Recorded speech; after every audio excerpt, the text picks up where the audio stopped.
ಎಲ್ಲರಿಗೂ ನಮಸ್ಕಾರ ಸ್ನೇಹಿತರೆ, ನಮ್ಮ ಚಾನಲ್ಗೆ ಸ್ವಾಗತ. ಇವತ್ತಿನ ಈ ವಿಡಿಯೋದಲ್ಲಿ 2026ರ ಜೂನ್ ತಿಂಗಳಲ್ಲಿ ಬರುವಂತಹ ವಟ ಸಾವಿತ್ರಿ ವ್ರತ ಯಾವಾಗ, ಯಾವ ದಿನ ಬಂದಿದೆ, ಯಾವ ಸಮಯದಲ್ಲಿ ಪೂಜೆಯನ್ನು ಮಾಡಬೇಕು, ವಟ ಸಾವಿತ್ರಿ ತಿಥಿಯು ಯಾವಾಗ ಪ್ರಾರಂಭವಾಗುತ್ತದೆ, ಯಾವಾಗ ಅಂತ್ಯವಾಗುತ್ತದೆ, ವಟ ಸಾವಿತ್ರಿ ವ್ರತದ ಮಹತ್ವವೇನು, ವಟ ಸಾವಿತ್ರಿ ಪೂಜಾ ವಿಧಾನವೇನು, ಹೇಗೆ ಪೂಜೆಯನ್ನು ಮಾಡಬೇಕು, ಈ ದಿನ ಯಾವ ನಿಯಮಗಳನ್ನು ಅನುಸರಿಸಬೇಕು, ಈ ಎಲ್ಲ ಮಾಹಿತಿಯನ್ನು ಇವತ್ತಿನ ಈ ವಿಡಿಯೋ ಮೂಲಕ ತಿಳಿದುಕೊಳ್ಳೋಣ ಸ್ನೇಹಿತರೆ, ವಟ ಸಾವಿತ್ರಿ ವ್ರತ ಅಥವಾ ವಟ ಪೌರ್ಣಿಮೆ ಎಂಬುದು ವಿವಾಹಿತ ಮಹಿಳೆಯರು ತಮ್ಮ ಪತಿಯ ದೀರ್ಘಾಯುಷ್ಯ, ಆರೋಗ್ಯ ಮತ್ತು ಕುಟುಂಬದ ಸಮೃದ್ಧಿಗಾಗಿ ಆಚರಿಸುವ ಅತ್ಯಂತ ಪವಿತ್ರವಾದ ಹಿಂದೂ ಹಬ್ಬವಾಗಿದೆ.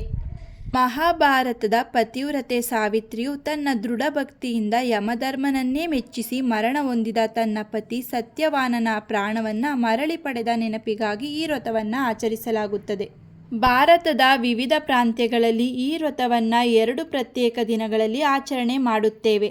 ಉತ್ತರ ಭಾರತದ ರಾಜ್ಯಗಳಲ್ಲಿ ಅಂದರೆ ಉತ್ತರ ಪ್ರದೇಶ, ಬಿಹಾರ್ಗಳಲ್ಲಿ ಜ್ಯೇಷ್ಠ ಮಾಸದ ಅಮಾವಾಸ್ಯೆಯಂದು ಆಚರಣೆ ಮಾಡುತ್ತೇವೆ. ದಕ್ಷಿಣ ಭಾರತ ಮತ್ತು ಪಶ್ಚಿಮ ಭಾರತದ ರಾಜ್ಯಗಳಾದ ಕರ್ನಾಟಕ, ಮಹಾರಾಷ್ಟ್ರ ಹಾಗೂ ಗುಜರಾತ್ಗಳಲ್ಲಿ ಜ್ಯೇಷ್ಠ ಹುಣ್ಣಿಮೆಯ ದಿನದಂದು ಆಚರಣೆ ಮಾಡುತ್ತೇವೆ. 2026ರ ಸಾಲಿನಲ್ಲಿ ವಟ ಪೌರ್ಣಿಮೆಯನ್ನು ಜೂನ್ 28ರಂದು ಭಾನುವಾರದಂದು ಆಚರಣೆ ಮಾಡುತ್ತೇವೆ. ದಕ್ಷಿಣ ಭಾರತ, ಮಹಾರಾಷ್ಟ್ರ ಮತ್ತು ಗುಜರಾತ್ಗಳಲ್ಲಿ ವಟ ಪೌರ್ಣಿಮೆಯನ್ನು ಸೋಮವಾರ ಜೂನ್ 29, 2026ರಂದು ಆಚರಣೆ ಮಾಡುತ್ತೇವೆ. ಜೂನ್ 29, 2026 ಸೋಮವಾರದಂದು ವಟ ಸಾವಿತ್ರಿ ವ್ರತವನ್ನು ಆಚರಣೆ ಮಾಡುತ್ತೇವೆ. ವಟ ಸಾವಿತ್ರಿ ಪೌರ್ಣಿಮಾ ತಿಥಿ ಆರಂಭವಾಗುವಂಥದ್ದು ಜೂನ್ 29ನೇ ತಾರೀಕು 2026ರಂದು ಬೆಳಿಗ್ಗೆ 3:06 ಪ್ರಾರಂಭವಾಗುತ್ತದೆ.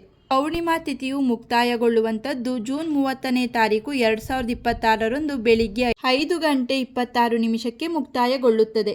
ವಟ ಸಾವಿತ್ರಿ ಆಚರಣೆಯ ಮಹತ್ವವೆಂದರೆ ಈ ವ್ರತವು ಸಾವಿತ್ರಿ ಮತ್ತು ಸತ್ಯವಾನರ ಆದರ್ಶ ದಂಪತಿಗಳ ಜೀವನವನ್ನು ಸ್ಮರಿಸುವ ಪವಿತ್ರ ಆಚರಣೆಯ ದಿನವಾಗಿದೆ.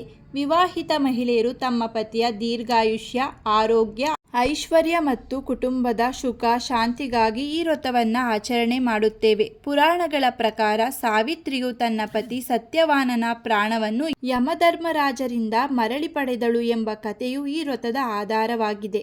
ವಟ ಸಾವಿತ್ರಿ ಪೌರ್ಣಿಮಾ ಪೂಜಾ ವಿಧಾನ: ಮುಂಜಾನೆ ಸ್ನಾನ ಮಾಡಿ ಶುದ್ಧವಾದ ವಸ್ತ್ರಗಳನ್ನು ಧರಿಸಬೇಕು.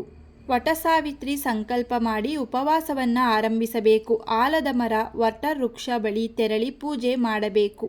ಬೇರುಗಳಿಗೆ ನೀರು ಹಾಕಿ ಅರ್ಪಿಸಿ ಅರಿಶಿಣ, ಕುಂಕುಮ, ಹೂವುಗಳನ್ನು ಸಮರ್ಪಣೆ ಮಾಡಬೇಕು. ಆಲದ ಮರಕ್ಕೆ, ವಟ ವೃಕ್ಷದ ಮರಕ್ಕೆ 3, 5, 7 ಅಥವಾ ಸಂಪ್ರದಾಯದಂತೆ ಪ್ರದಕ್ಷಿಣೆ ಹಾಕುತ್ತಾ ದಾರವನ್ನು ಸುತ್ತಬೇಕು.